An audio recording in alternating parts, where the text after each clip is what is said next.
Hello everyone, मैं लेकर के आई हूँ आप लोगों के लिए एक और मस्त मस्त वाले इंटरेस्टिंग ड्रामा का हिंदी एक्सप्लेनेशन। ये कहानी आपको सबसे पहले मेरे ही चैनल पर देखने के लिए मिलने वाली है। आई होप आपको ये स्टोरी पसंद आएगी। चलिए इस रोमांटिक कहानी की शुरुआत करते हैं। इस नई कहानी के स्टार्टिंग में हम लोग रोज को देखते हैं जो कि अपने फियांसे लू से बात कर रही थी। दोनों 8 साल से रिलेशनशिप में थे और रोज उससे आज उसके लिए शादी का रिंग लेने के लिए गई हुई थी और वो उससे शादी के बारे में ही बात करना चाहती थी। लेकिन लू 8 सालों से उसे ये शादी वाले मैटर में टाल रहा होता है। आज रोज को एक और सच पता चलता है। उसे तो इस बात की गलतफहमी थी कि पिछले 8 साल जो उसने लू के साथ बिताए हैं वो उसके लाइफ के सबसे हैप्पीएस्ट टाइम है। लेकिन जब वो ये रिंग लेने के लिए गई थी तब उसे पता चला था कि लू ने यहाँ पर उनका शादी का रिंग बनाने के लिए रोक करके जीजी के लिए ज्वेलरी बनाने का ऑर्डर दिया था। जीजी वैसे तो फिलहाल उसकी सेक्रेटरी के तौर पर काम कर रही है। शुरुआत में रोज को उसे डाउट नहीं था कि उसके और लू के बीच में कुछ चल रहा है। लेकिन जब वो रिंग लेने के लिए गई तब उसे पता चला कि लू उसे इतना ज्यादा भाव देता है। और आज लू उसे गुस्सा करके फोन रखने के लिए कहता है कि मैं बिज़ी हूँ, मुझे परेशान मत करो। तभी वो उधर से लिली की आवाज़ सुनती है, अरे वो वही बकवास रिंग के बारे में बात करिए ना, जिसका मैचिंग नेकलेस तुमने मुझसे कहा था कि मैं तुम्हें पहले बनवा कर के दे दूँगा।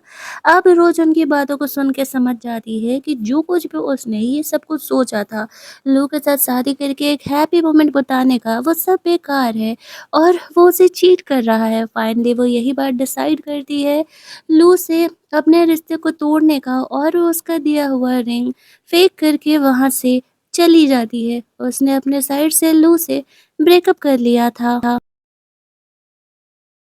रिंग को फेंकने के बाद रोज घर जाती है। फिलहाल वो अपनी बेस्टी के फ्लैट पर रह रही होती है। उसे पता नहीं था कि उसके बेस्टी का भाई आज आया हुआ है फॉरेन से।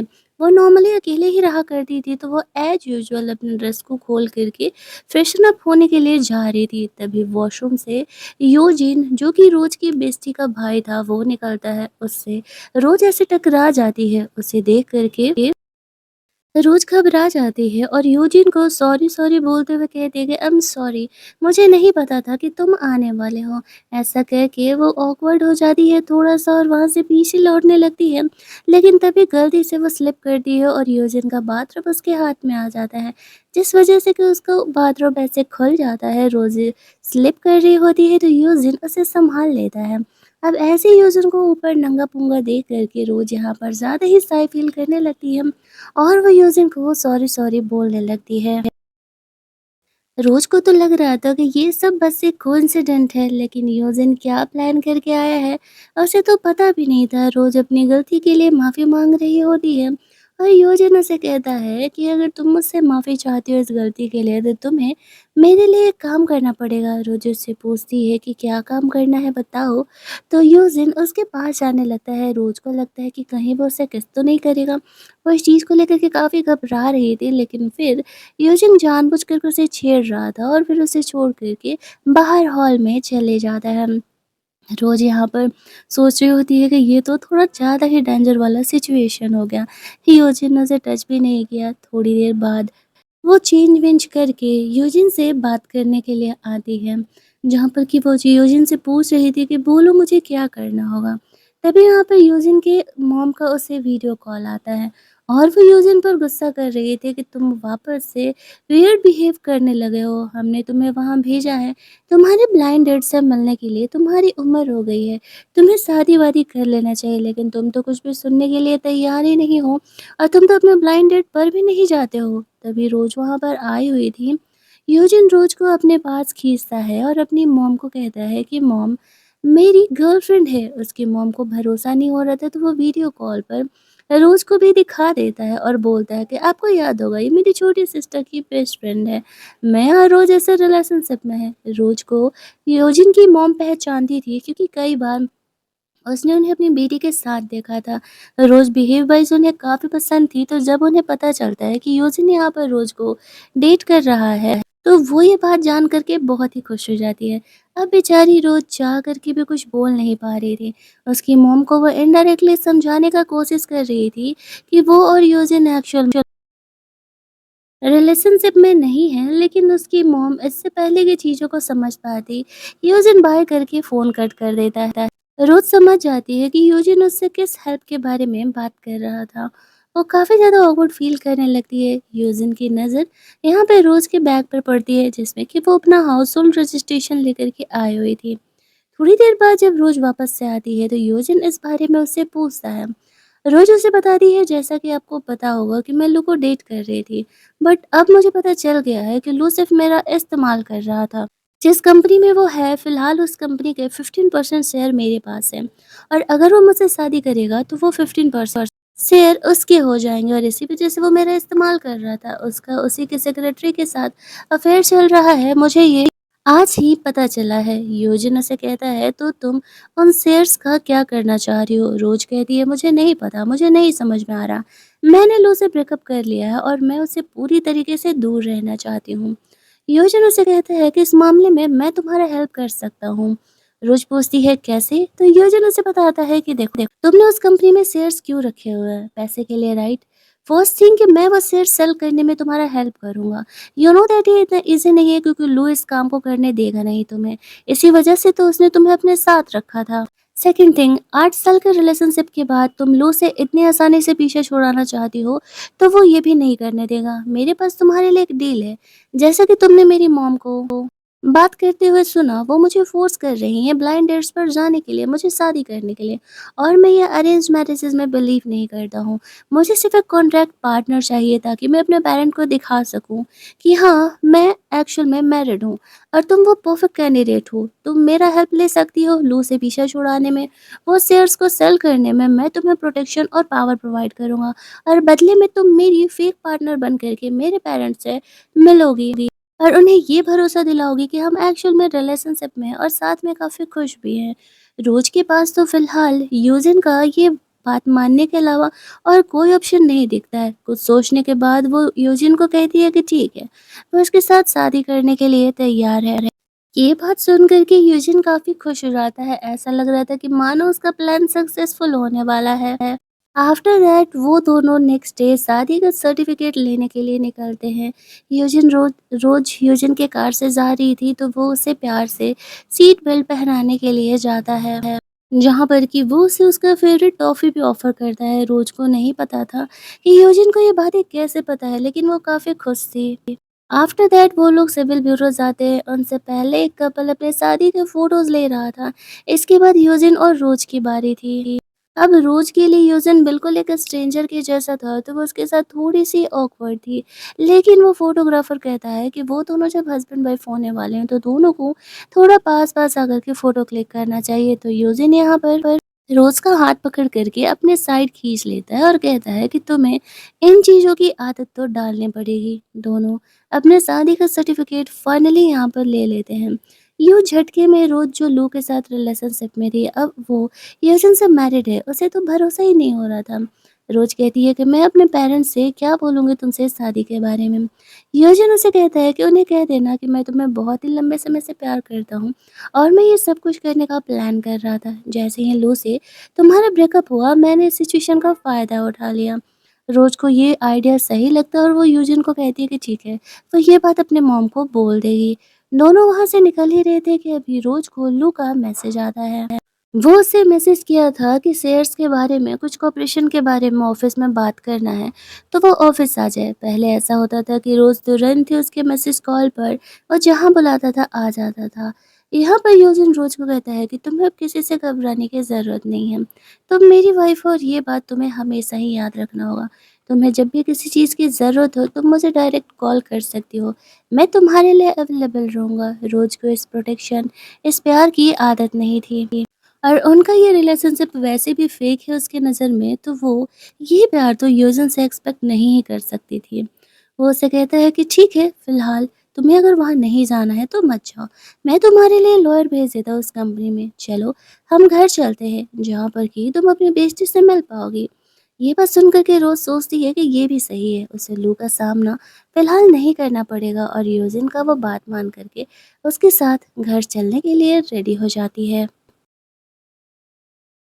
दूसरी तरफ का सीन हम लोग देखते हैं कि यहाँ पर लू रोज के आने का अपने कंपनी में वेट कर रहा था।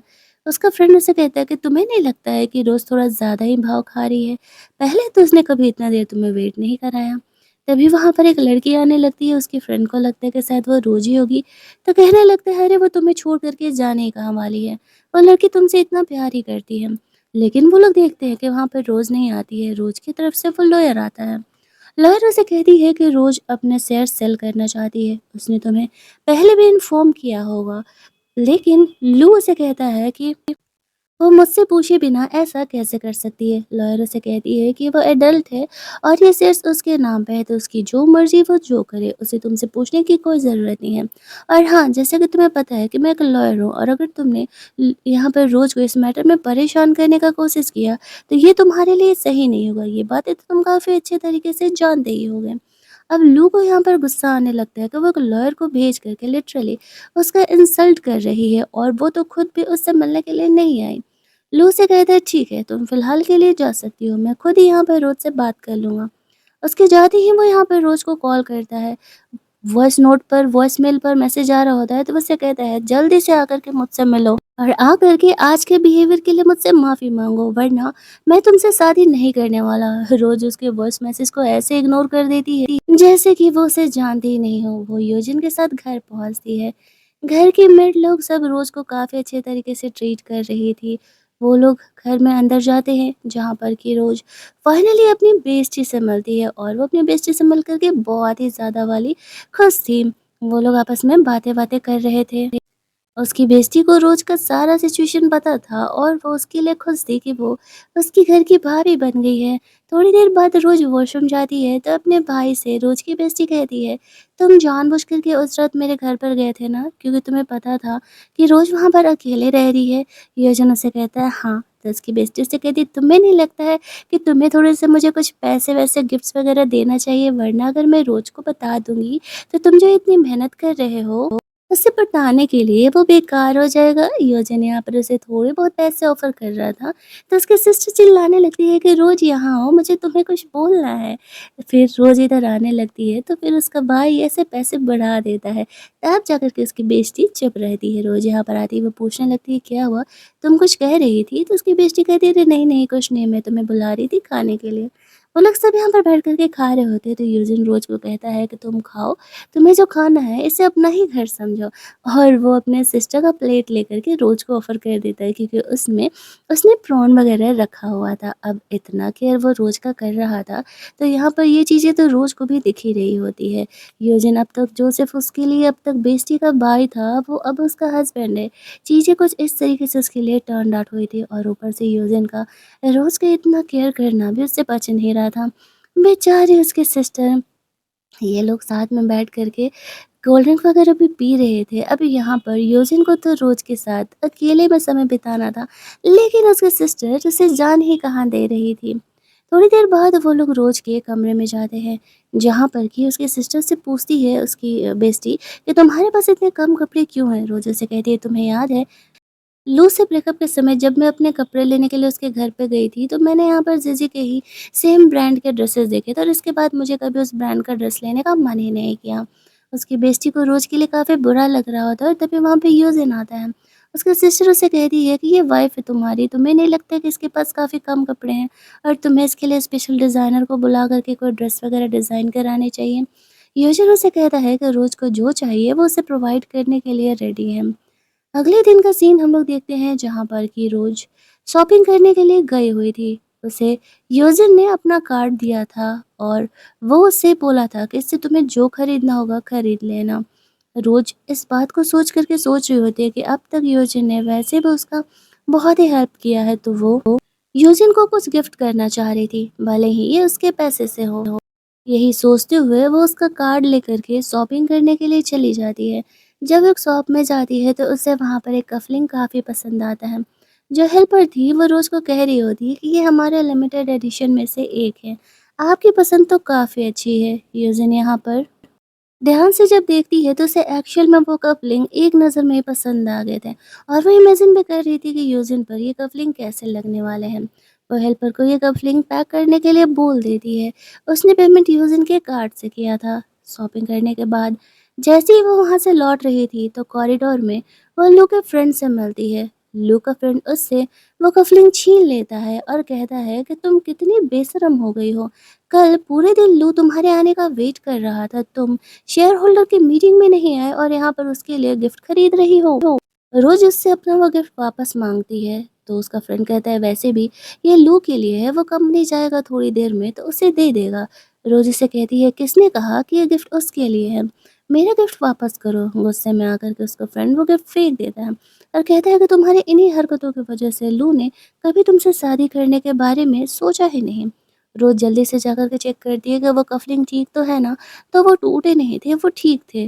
वो उस ढक्कन को इग्नोर करके वहां से जा रही थी, तभी जीजी आ जाती है और वो कहने लगती है अरे मुझे पता चला कि तुम यहाँ पे लू से अपने एंगेजमेंट तोड़ने का बात कर रही हो। देखो अगर तुम मेरी वजह से ऐसा कर रही हो तो तुम्हें कुछ गलत फहमी हुआ है। मेरे और लोग के बीच में ऐसा कुछ भी नहीं चल रहा है जिस वजह से तुम अपना साड़ी तोड़ने के बारे में बात करो। अगर तुम्हें कोई मिसअंडरस्टैंडिंग है तो तुम मुझसे बात करो, मैं तो तुमसे माफ़ी मांगने के लिए भी तैयार हूँ। रोज उसे कहती है कि देखो मैंने ऑलरेडी किसी से शादी कर ली है, तुम्हारे और लोग के बीच में क्या चल रहा है मुझे अब इस बात से कोई फर्क नहीं पड़ता है। तो बेहतर होगा ये जो तुम ड्रामा कर रही हो वो ड्रामा जाकर के लू के सामने ही करो। ऐसा कह के वो वहां से चली जाती है तो लू का फ्रेंड कह रहा होता है जीजी से कि देखो तुम्हें गिल्टी फील करने की ज़रूरत नहीं है, ये रोज़ ही बदमाश लड़की है, इतना ओवर ड्रामा क्यों करिए। देखो तुम कितनी अच्छी कितनी अंडरस्टैंडिंग हो, लोगों की सिचुएशन को समझते हो और ये रोज़ को देखो इतना भाव खा रही है। मैं तो सोच रहा था कि अच्छा होता लू उसे छोड़ ही देता और वो तुमसे शादी कर लेता। जी इसी वजह से तो ये सब कुछ प्लान कर रही है क्योंकि वो लू से शादी करना चाहती है, इसी वजह से वो उसके साथ फ्लर्ट भी करते रहती है और रोज के मन में ये सारी गलतियाँ ये सारे मिसअंडरस्टैंडिंग में उसने जानबूझ करके ही डाला था। अब जीजी ऐसे यहाँ पर ग्रीन टी बन के सबके सामने दिखा रही होती है कि सबको यही लग रहा होता है कि वो कितनी अच्छी है और रोज कितनी बुरी है। घर जाने के बाद रोज यहाँ पर यूजिन को अपने तरफ से लाया हुआ जब गिफ्ट देती है तो उससे वो गिफ्ट काफ़ी ज़्यादा ही पसंद आता है। वो उसे कहता है मैंने एक्सपेक्ट नहीं किया था कि तुम मेरे लिए शॉपिंग करने के लिए गई हो। रोज के साथ वो यहाँ पर जानबूझ करके थोड़ा बहुत फ्लर्ट करता है।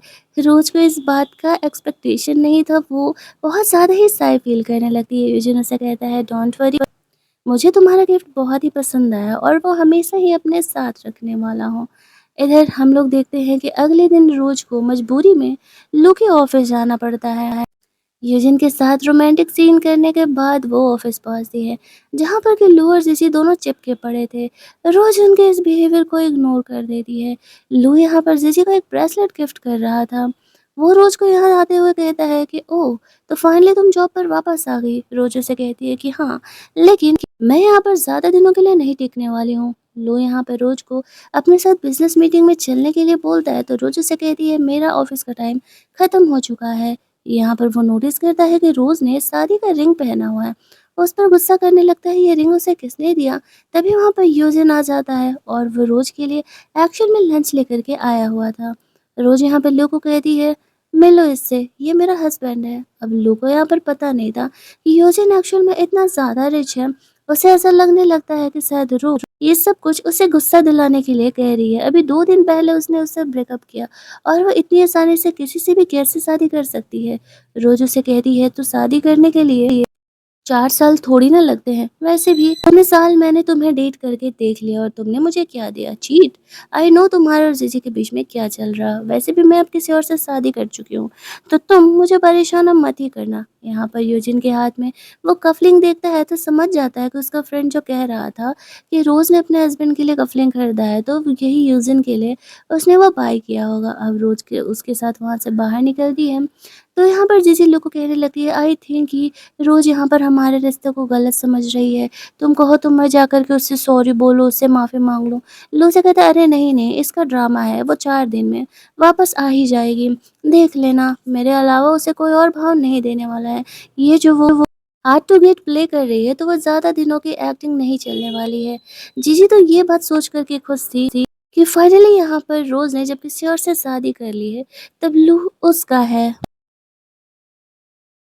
दूसरे सीन में हम लोग देखते हैं कि यूजिन एक्चुअल में अपने हाथों से रोज के लिए लंच बना करके लेकर के आया हुआ था। रोज जब उसे ओपन अप करती है तो वो उसका फेवरेट टोमेटो एग डिश था। कहानी फ्लैशबैक में जाती है जहाँ पर कि जब लू और रोज रिलेशनशिप में हुआ करते थे, तो लू रोज के लिए उसका फेवरेट लंच टोमेटो एग लेके आया था, लेकिन उसमें बहुत धनिया भी था जो कि रोज को धनिया पता नहीं था। और ये चीज़ लू रोज के साथ रिलेशनशिप में रहने के बाद भी नहीं जान पाया। और यूजिन ने जो सिर्फ लू और रोज को बात करते हुए सुना था उस टाइम में, उस चीज़ को नोटिस कर लिया था कि रोज को एक्चुअल में धनिया नहीं पसंद है। और आज जो उसने बनाया है वो एक्चुअल में विदाउट धनिया ही बनाया था। रोज को वो फूड टेस्ट करने के लिए बोलता है। रोज जब वो उस फूड को टेस्ट करती है तो उसे वो बहुत ही पसंद आता है। यूजिन से वो कहती है कि ये बिल्कुल मुझे वो कॉलेज के कैंटीन की याद दिला रहा है जहाँ पर कि मैं मोस्टली वो एक टोमेटो खाया करती थी। यूजिन उससे कहता है चलो अच्छा है, तुम्हें मेरे हाथ की कुकिंग पसंद आई, मैं पूरी लाइफ तुम्हारे लिए ये फूड बना सकता हूँ। ये बात सुन कर के रोज को लग रहा था कि ये पूरी लाइफ का बात कर रहा है, वो उसके साथ फ्लर्ट कर रहा है या फिर हिंट दे रहा है कि वो उसके साथ पूरा रिलेशनशिप रहना चाहता है। यहाँ पर रोज योजन से कहती है कि तुम्हें टाइम है, तुम तो अपने बिजनेस मीटिंग में बिजी रहते हो ना। योजन से कहता है कि तुम मेरी लाइफ की प्रायोरिटी हो और तुम्हारे लिए वक्त नहीं होगा तो किसके लिए होगा। स्टोरी यहाँ से फ्लैशबैक में जाती है जहाँ पर कि रोज याद कर रही थी पिछली बार वो लू से इतना रिक्वेस्ट कर रही थी कि आज उनका एनिवर्सरी है, वो कुछ टाइम उसे दे दे, उसके साथ डिनर करने के लिए चल ले। उल्टे लू उस पर चिल्लाने लगता है कि वो मीटिंग में बहुत ज़्यादा ही बिज़ी है, उसे दिख नहीं रहा। ये सारे बकवास काम के लिए उसके पास वक़्त नहीं है। रोज़ सोच रही होती है कि ये बंदा है अपना मीटिंग छोड़ कर के मेरे साथ लंच करने के लिए बैठा है, और वो बंदा था जिसके पास मेरे एनिवर्सरी भी मनाने के लिए वक़्त नहीं था। वो लोग अभी लंच अभी कर ही रहे होते कि तभी वहाँ पर लू आ जाता है। वो रोज़ को पैसे ऑफ़र करते हुए कहता है, आई नो कि मैं इधर तुम पर ध्यान नहीं दे पा रहा हूँ, तो मेरा इसे कंपनसेशन समझ लो। रोज़ उसके मुँह पर उसका पैसा फेंकते हुए कहती है कि मैं तुम्हारे पास तुम्हारे पैसे के लिए नहीं थी। मैं अब अपने हस्बैंड के साथ खुश हूँ, तुम बार-बार क्यों ही हमें डिस्टर्ब करने के लिए आ जा रहे हो? ऐसा कह के वो यूजिन के साथ वहाँ से जाने लगती है। अब लू को ये बात बार-बार ईगो पे लग रहा था कि रोज़ बार-बार उसे इग्नोर कैसे कर सकती है। रोज़ ये उनका कहती है कि आई एम सॉरी, मेरी वज़ह से तुम्हें बार-बार लू का सामना करना पड़ रहा है, मैं इस मैटर को जल्दी ही सुलझा लूँगी। योजन उसे कहता है कि तुम वाइफ़ हो मेरी, तुम्हारी प्रॉब्लम अब मेरी प्रॉब्लम है, इस बात को हमेशा तुम याद रखना। रोज़ को इतना प्यार, इतना केयर पहली बार लाइफ़ में मिल रहा था। रोज़ को यहाँ पर उसकी फ्रेंड का कॉल आता है, कुछ पंगे हो गया था। रोज़ वहाँ के लिए निकल रही थी तो योजन उससे कहता है तुम्हें हेल्प चाहिए? मैं चलूँ तुम्हारे साथ? रोज़ कहती है नहीं, नहीं, इस छोटे से चीज़ के लिए मैं तुम्हें क्या परेशान करूँ? योजन कहता अभी तो मैंने कहा यार कि तुम्हारी प्रॉब्लम मेरी प्रॉब्लम है। तुम मेरी वाइफ़ हो, अगर मैं तुम्हारा ख़्याल नहीं रखूँगा तो कौन रखेगा? रोज़ कहती है नहीं, नहीं, तुम बहुत बिज़ी हो, तुम जाओ अपना मीटिंग सँभालो, मुझे कोई भी प्रॉब्लम होगी तो मैं तुम्हें कॉल कर लूँगा। योजन इस बात पर मान जाता है। रोज़ के हेयर में ऐसे लीफ फँसा हुआ था, तो वो पत्ता निकाल कर के कहता है कि अब ठीक है। रोज़ सोच रही होती है कि योजन तो सच में इतना केयर में है, इतना केयरिंग है। एक रियल लविंग रिलेशनशिप में रहना क्या होता है, योजन उसे फ़ील करा रहा था। आफ्टर दैट वो वहाँ से चली जाती है। लू यूजिन से बात करने के लिए आता है। उसे नहीं पता था कि यूजिन तो लू से भी ज़्यादा रिच है। वो लू को पैसे यूजिन को पैसे ऑफ़र करते हुए कहता है, ये रखो पैसे और रोज़ की ज़िंदगी से चले जाओ। इतने सारे पैसे तो तुमने अपने लाइफ में भी नहीं देखे होंगे। यूजिन इस बात पर स्माइल करने लगता है तो लू से कहता है, लगता है कि पैसे कम पड़ रहे हैं। हर इंसान की एक कीमत होती है। वो कीमत को डबल कर देता है। यूजिन उसका कार्ड एक्सेप्ट करने की एक्टिंग करता है तो लो उसका और इंसल्ट करने के लिए कार्ड ऐसे नीचे रोड पर गिरा देता है और यूजिन को तब उठाने के लिए कहता है। यूजिन चुपचाप जाकर के उस कार्ड को उठाता है और कहता है, लगता है कि तुम्हें मेरी बात सीधी तरीके से समझ में नहीं आई। रोज भी तुम्हें कई दिनों से समझाने का कोशिश कर रही है कि अब वो और यूजिन मैरिड है तो वो उनके लाइफ में बार बार आना बंद करें। गुस्से में आकर के वो कार्ड लेकर के बिल्कुल ऐसे लू के गले पर रख देता है और कहता है, मैं अभी चाहूँ तो अभी के अभी तुम्हें हर्ट कर सकता हूँ, लेकिन मैं तुम्हारी तरह नहीं हूँ। और बेटा ऐसा है ना कि जब तुम मेरे बारे में नहीं जानते हो तो मुझसे पंगा ना ही लो तो बेहतर होगा। तुम्हें क्या लगता है सब तुम्हारी तरह सिर्फ पैसे के पीछे भागने वाले हैं? रोज को पता चल गया है कि तुम उसके पास सिर्फ उसके शेयर्स के लिए आ रहे थे, तो बेहतर होगा कि तुम उसे फॉलो अप करना बंद करो। ऐसा बोल कर के वो घर निकलता है। घर जब वो पहुँचता है तो वो बहुत ड्रंक था। यूजिन का सेक्रेटरी उसे घर छोड़ता है। रोज़ उसे सँभालते हुए घर के अंदर लेकर के जाती है। वो फ़िक्र कर रही थी कि यूजिन ने इतना ज़्यादा ड्रिंक क्यों किया होगा, उसे नहीं पता था उसके उल्लू के बात के बारे में। यहाँ पर नशे की हालत में यूजिन रोज़ से कह रहा होता है कि वो उसके लिए उसका फ़ेवरेट टोमेटो नूडल्स और टोमेटो एग वापस से बनाना चाह रहा है। रोज़ उसे कहती है, ठीक है बाबा, तुम कल बना लेना, अभी तुम बहुत ही ड्रंक हो ना। यहाँ पर यूजिन का ये क्यूट क्यूट बिहेवियर रोज को उससे कहीं न कहीं प्यार कराने लगा था। वह इस तरीके से नशे की हालत में सो रहा था तो वो काफ़ी क्यूट लग रहा होता है, तो रोज़ आगे बढ़ के उसे किस करने का कोशिश करती है। लेकिन जैसे ही वो उसे किस करने वाली थी तभी यहाँ पर रोज को कॉल आ जाता है और बेचारी को अलग होना पड़ता है, और यहाँ पर वो काफ़ी ऑकवर्ड हो गई थी कि वो कर क्या रही है। वो कैसे ऐसे यूजिन को किस करने के बारे में सोच सकती है। दोनों तो अभी-अभी एक दूसरे से शादी किए हैं और वो तो शुरुआत से यूजिन में इंटरेस्टेड ही नहीं थी। कॉल यहाँ पर एक्चुअल में लूक आया था और वो रोज़ को यहाँ पर बिज़नेस की मीटिंग में बुलाने के लिए फ़ोन कर रहा था। रोज़ को तो काफ़ी गुस्सा ही आ रहा होता है कि ये लड़का हमेशा ही इम्पोर्टेंट मैटर में क्यों ही आ जाता है। वो गुस्से में आकर के कॉल कट कर देती है, जहाँ पर कि लू को भी लग रहा था कि इसका ड्रामा ना जाने कितने दिनों के लिए चलने वाला है। उसे अपने कंपनी में पोजीशन को मेंटेन रखने के लिए रोज से शादी करना ज़रूरी था। इसके बाद हम लोग अगली मॉर्निंग का सीन देखते हैं, जहाँ पर कि यूजिन ब्रेकफास्ट करने के लिए बैठा हुआ था और थोड़ी देर बाद रोज यहाँ पर आती है। वैसे कहता है, हम सॉरी, तुम्हें कल मेरी इतनी ज़्यादा केयर करनी पड़ी, इतना फ़िक्र करना पड़ा, मैं बहुत ही ज़्यादा ड्रंक था ना। रोज़ से कहती है, मैं तुम्हारी वाइफ़ हूँ, अगर मैं इतना नहीं करूँगी तो भला मैं हूँ किस काम की। यूजिन उसे कहता है कि नहीं-नहीं, मुझे बिल्कुल भी अच्छा नहीं लगा कि मैं ऐसे ड्रंक था और तुम मेरा फ़िक्र कर रही थी। फिर वो उसे ब्रेकफ़ास्ट करने के लिए बोलती है और जब वो ब्रेकफ़ास्ट करता है तो उसे यहाँ पर मिल्क के स्मेल से थोड़ा वोमिटिंग फ़ील होने लगता है। रोज़ उसका फ़िक्र करते हुए कहती है कि क्या हुआ, तबीयत ठीक तो है ना? तो यहाँ पर यूजिन सोचने लगता है कि क्या रोज़ सच में उसका केयर कर रही है? उसे तो इस बात का भरोसा ही नहीं हो रहा था। वो उससे पूछता है कि क्या रोज़ की उसकी फ़िक्र हो रही है? रोज़ कहती है, हाँ, ना जाने क्यों? तुमने कल इतना ज़्यादा वाला ड्रिंक किया था। फिर यूजिन रोज़ को अपने पास से चेयर पर खींच लेता है और वो उससे कहता है कि अगर तुम्हें मेरी इतनी फ़िक्र हो ही रही है तो क्यों ना तुम डेली इस तरीके से मेरे बॉडी के सारे पार्ट को इंस्पेक्ट करो कि ड्रिंक करने की वजह से कहीं कुछ खराबी तो नहीं हो गई। वो इनडायरेक्टली यहाँ पे रोज़ के साथ ऐसे फ्लर्ट कर रहा था और कहीं न कहीं रोज़ भी इन बातों को समझ रहे होते। उसने एक्सपेक्ट नहीं किया था कि यूजिन जैसा बंदा जो कि इतना ज़्यादा रिच और हैंडसम है, वो रोज़ ऐसे सिंपल गर्ल से कभी प्यार भी करेगा। शर्माते हुए वो वहाँ से निकल जाती है। ऑफ़िस में वह इम्पोर्टेंट काम के लिए जा रही थी। इधर लू रोज़ का वेट कर रहा होता है कंपनी के बाहर। जब वो यहाँ पर रोज़ को देखता है तो उसे ऐसा लगता है कि रोज़ वापस से उसके पास ही आ रही है। शायद उसे अपनी गलती का एहसास हो गया। उसका फ्रेंड भी यहाँ पर हर बार की तरह रोज़ की जब बुराई कर रहा था कि देखो वापस से आ गया उसके पास, तो लू आज उसे पंच मार देता है और कहता है कि बकवास नहीं करने के लिए। रोज़ को नहीं लगा था कि यहाँ पर लू आने वाला है। जब वो लू से मिलती है तो वो उसे इग्नोर करके जा रही होती है। लू यहाँ पर उसे रुकने के लिए कहता है और कहता है कि जब तुम वापस से मेरे पास झुक कर के आ ही गई हो तो ड्रामा करना बंद करो। रोज़ उसे कहती है कि मैं कब झुक कर के आई हूँ तुम्हारे पास, तुम्हें क्या लगता है? तुमने मुझे जो कल कॉल किया था उस वजह से मैं यहाँ पर आई हूँ? जी नहीं, मुझे मेरे ऑफिस में कुछ काम है, इस वजह से मैं यहाँ पर आई हुई थी। लेकिन लू ज़बरदस्ती यहाँ पर रोज़ को रोक कर के रखा हुआ था और वो अपना हाथ उससे छुड़ाने का कोशिश कर रही थी, वो तो उसे जाने ही नहीं दे रहा था।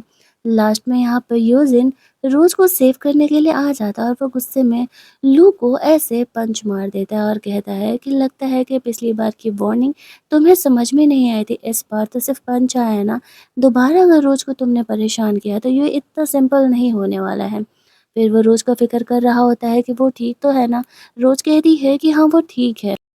योजिन यहाँ पर लू को रोज से अलग ही रहने के लिए कहता है और फिर ऐसा बोल करके रोज को अंदर कंपनी में लेकर के जाता है और ड्रामा का पार्ट 1 हमारा यहीं पर ख़त्म कर दिया जाता है। तो अगर आपको इस कहानी का पार्ट 1 अच्छा लगा होगा तो चैनल को सब्सक्राइब कर लेना, ताकि जब मैं इस कहानी का सेकंड पार्ट लेकर के आऊँ तो आप लोगों से उस वीडियो को नोटिफिकेशन मिस ना हो।